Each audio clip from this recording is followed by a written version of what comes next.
My abuser committed suicide and left a letter and video message behind. Now people are asking me for forgiveness. TWSA. Throw away because I don't want to expose my real identity. Trigger warnings. Rape, drug overdose and suicide. I won't go into details, but I wanted to put the triggers anyway. Please proceed with caution. It happened 2003. My BF at the time asked me to come over one night to hang out, but he was with his best friend this time. My BF told me that his best friend was a virgin and how unfair it was that girls rejected him. I have never been able to listen to Tupac after that night. My BF and his best friend were a part of a big friend group that my sister and I were a part of.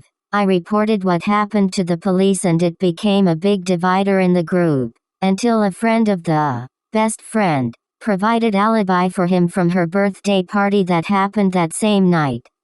It was good enough to everyone, and everyone turned against me and wanted me to drop the charges, including my sister. 6 months later, the best friend overdosed and I was blamed for what happened to him.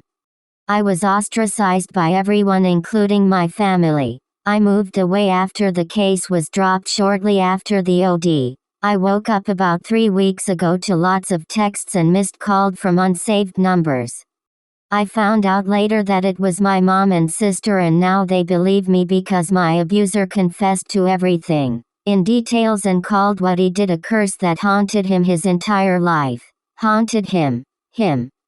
He wanted me to know that God was on my side and punished him on every single path he took, starting with the death of his best friend, and that he was tired now and couldn't take it anymore.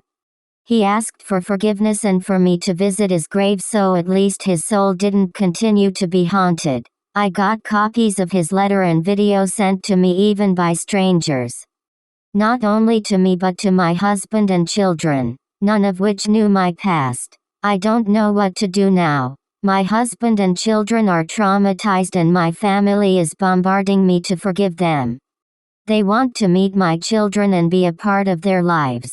I don't even know if there is anything to forgive. I just want things back to normal before all this came out again. Would I be a bad person if I told everyone I don't want anything to do with them? My mom is apparently sick and is scared she wouldn't have the chance to see me before something happened. All I know is that I could finally listen to Tupac again.